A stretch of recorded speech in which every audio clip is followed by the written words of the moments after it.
On July 26th, Planning Commission members discussed the process of creating and amending the city's master plan. The following presentation, an excerpt from that meeting, was provided by John Starren, Berkley's city attorney. So let's just talk about the master plan for a moment. It's an important document. It's something that every Michigan community has. It's actually something that's required by the Michigan Planning Enabling Act, which applies to every community in Michigan. It is a comprehensive document. In some communities, it's very thick. It can be an inch, a couple inches thick, even multi-volumes. And the reason is because it covers a lot of things. Typically, in a master plan, it's called master land use plan, but it usually addresses all sorts of things. It addresses transportation issues. It addresses such things as bike routes and bike paths. It addresses infrastructure. It addresses demographic information. It addresses and usually includes a plan for capital improvements, and talks about parks and recreation, and perhaps most important for our purposes tonight is it talks about future land use. And the word future is important is because what the master land use plan is just what it sounds like. It's a plan. It's a guide. It's a vision. And in the city of Berkley, it's a vision that is basically adopted and reduced to writing by a group of 9 appointed residents who represent the entire area of the city. The theory being, although this may be an example tonight from the showing tonight that perhaps it's not always true, but the theory being the collective wisdom of 9 fellow residents who are on an unelected, non-political board is most of the time, the collective wisdom and experience is most of the time going to come up with a pretty good plan, a pretty good vision, certainly would be thought or expected to be representative of what the community views as what's right for Berkley. And as I mentioned, that key word is future, because a master plan is something that's really never done. It's kind of a dynamic, fluid document. Every time we think we're done, we're into the next cycle of working it again. And as I just mentioned, I want to repeat myself, it's got a number of components. So it seems like we're always working on something. We just finish one component, we're working on the next one. Because it's supposed to be a plan that projects as far as 20 years or so out as to what we want. What is our vision for this community as determined by, again, by the 9-member planning commission. And those things always change. And our state legislature, they don't always seem to be looking forward, but in this case they actually did when they developed the statute, and they do require that at minimum. At minimum, the Planning Commission has to, every 5 years, they can do it, ongoing or sooner, but it at least every 5 years, they have to go through and revisit the master plan and either redo it or determine that, hey, it's still good as gold, but one way or another they have to take a look at it. So I really want to stress what it is. It's a plan. It is not self-effectuating. It is not self-implementing. It's not the law.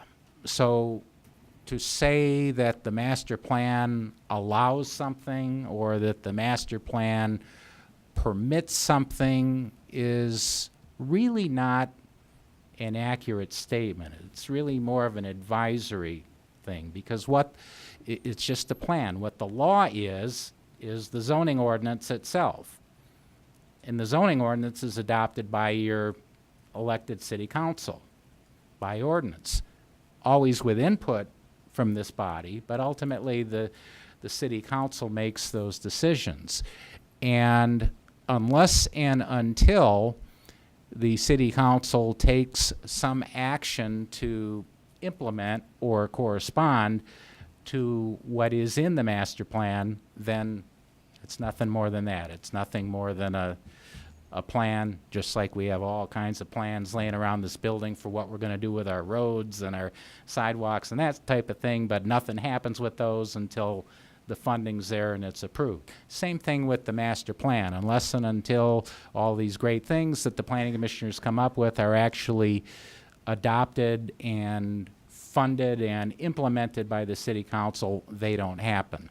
And I want to mention that to you because our city council has made it very clear, certainly made it crystal clear at the last meeting, which has been mentioned, is that the city council is not proceeding at this time in any way, shape, or form with the form-based code concept or with, with any action toward implementing what concerns you tonight. Rather, what the city council has requested and what Mr. Barnett agreed and carried forward to the Planning Commission this evening is, let's revisit the whole process. Let's take into account the citizen input that we have received and will continue to receive, and perhaps most importantly, and I think the reason most of you are here is let's have a process that somehow, some way reaches out to the most people and gets the most engagement and participation from the public so that these folks can bring forward not only the, again, the collective wisdom and experience of 9 people, but hopefully from the majority or supermajority of the population of the city of Berkeley. So let's just talk about the process just for a moment. Well, at the city council meeting last time, we had a whole bunch of, I don't know how many copies we had, but there's a handy dandy master plan, mastering the update process that the Michigan Municipal League puts out. I'm sure you can get it here at City Hall, or it's actually accessible. Even me, who's not real computer savvy, found it in like 30 seconds on the Michigan Municipal League website. And I just mention that because in just a couple of pages, it kind of lays out the process for you. And this is a mandatory process that applies, I mentioned, to every municipality throughout the state. There's certain minimum steps that have to be taken. And when I mention minimum, what I really mean is complicated. There's a number of steps. It's a time-consuming process. You heard several planning commissioners mention how even to get to the point that they did, and they weren't even finished yet, it was a series of public meetings that took place over the course of the year, and more meetings and a workshop and so on were planned. But certainly the message came through loud and clear that more public input was needed, more public input was demanded. So although the city has been following the processes required by law, there is absolutely nothing at all that prevents the city from having a more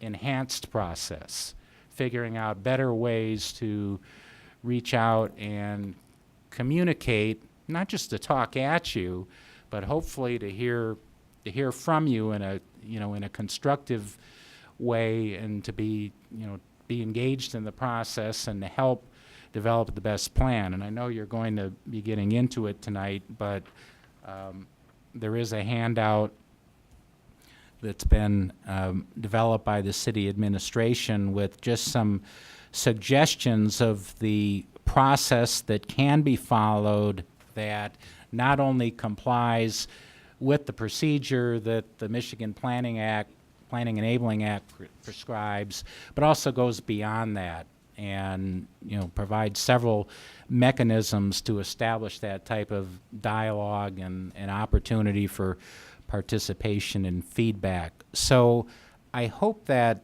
I don't want to just keep talking at you, I hope that explanation helps both in terms of understanding what the master plan is and the process behind it, and also the very important distinction between the master plan and the zoning ordinance. One's a plan, one's just a vision, the other one's the law. And there has been absolutely no action taken, nor is any proposed to change the law in regard to what will or won't be permitted in single-family residential neighborhoods. It's just been talk at the planning stage in a very general way, a long way from anything toward implementation. The Planning Commission welcomes your input on an amendment to the city's master plan. Residents are encouraged to attend an open house on August 23rd from 5 p.m. to 9 p.m. at the Community Center located at 2400 Robina. Hope to see you there.